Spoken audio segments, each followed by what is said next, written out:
Hello, good morning बच्चों। आज मैं अर्थशास्त्र के समष्टि अर्थशास्त्र पार्ट से लेसन 2 आपको पढ़ाने जा रही हूँ। लेसन 2 का नाम है राष्ट्रीय आय। राष्ट्रीय आय में आगे पढ़ाने से पहले आपको अर्थशास्त्र में कुछ शब्दावली, कुछ शब्द मिलेंगे जिनका अर्थ आपको जानना बहुत ज़रूरी है।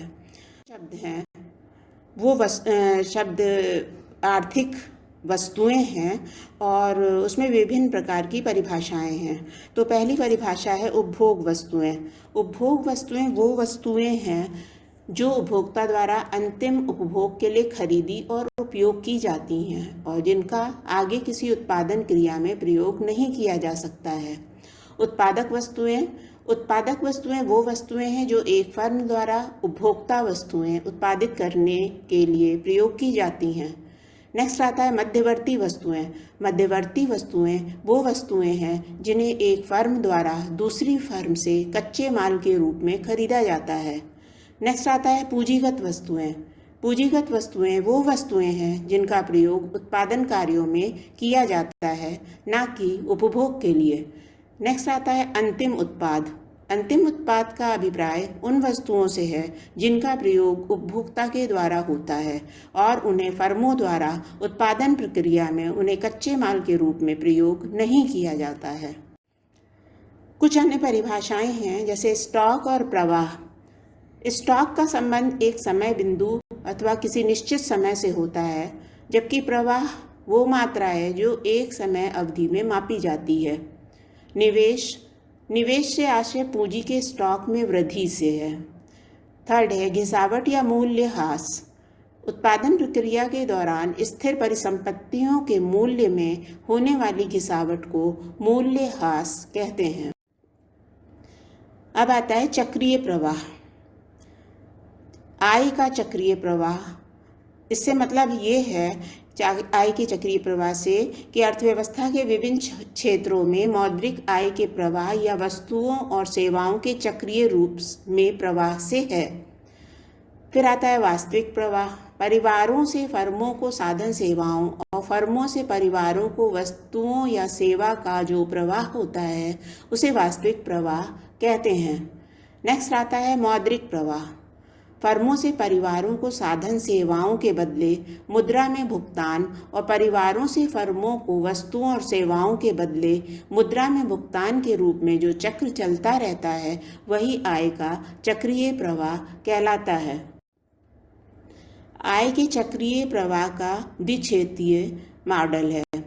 द्विक्षेत्रीय मॉडल में 2 क्षेत्र होते हैं, घरेलू क्षेत्र यानी परिवार और उत्पादक क्षेत्र यानी फर्म के बीच होने वाला चक्रीय प्रवाह।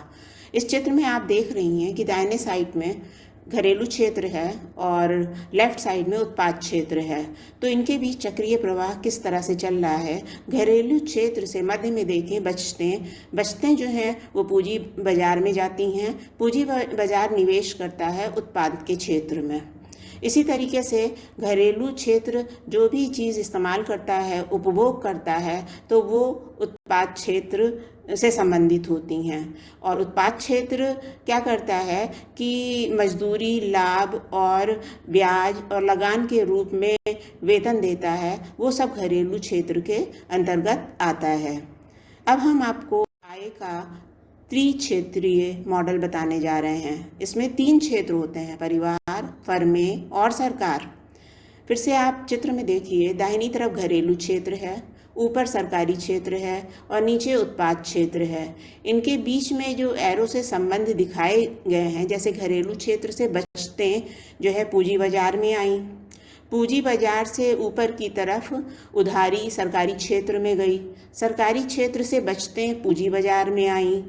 फिर उसके बाद आप ये देखिए कि सरकारी क्षेत्र से बाएं तरफ जो है वो सरकारी व्यय उत्पाद क्षेत्र में दिया गया, आर्थिक सहायता उत्पाद क्षेत्र में दिया गया, उत्पाद क्षेत्र ने कर सरकार को दे दिया। फिर इधर उत्पाद क्षेत्र से नीचे की तरफ आइए, जो बचतें होती हैं वो पूंजी बाजार में जाती हैं। नेक्स्ट आता है 4 क्षेत्रीय मॉडल। इसमें विदेशी क्षेत्र या शेष विश्व क्षेत्र 4 क्षेत्रीय अर्थव्यवस्था के चक्रीय संतुलन में शामिल होते हैं। ये 4 क्षेत्र हैं: परिवार क्षेत्र, उत्पादक क्षेत्र, सरकारी क्षेत्र और शेष विश्व क्षेत्र।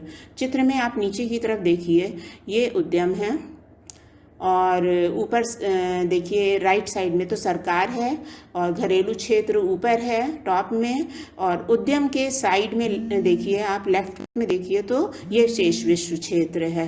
तो इनसे भी इनका इस तरह से चक्रीय प्रवाह चलता रहता है। नेक्स्ट आता है आय का रिसाव और आय का अंतःक्षेपण।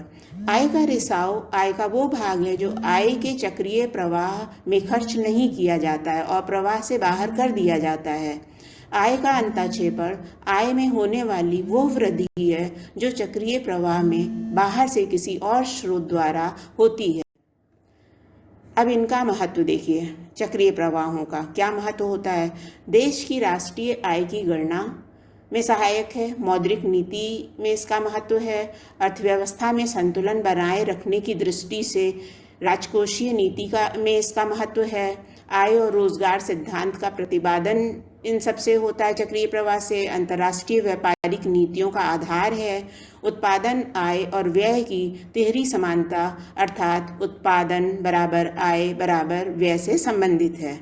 इसी के साथ ये जो आपको शब्दावली हमने बताई है अर्थशास्त्र से संबंधित, इसको आप नोट कर लीजिएगा। आगे हम राष्ट्रीय आय के और वीडियोस आपको देंगे और इन सब महत्वपूर्ण परिभाषाओं को अपनी कॉपी में नोट कर लीजिएगा।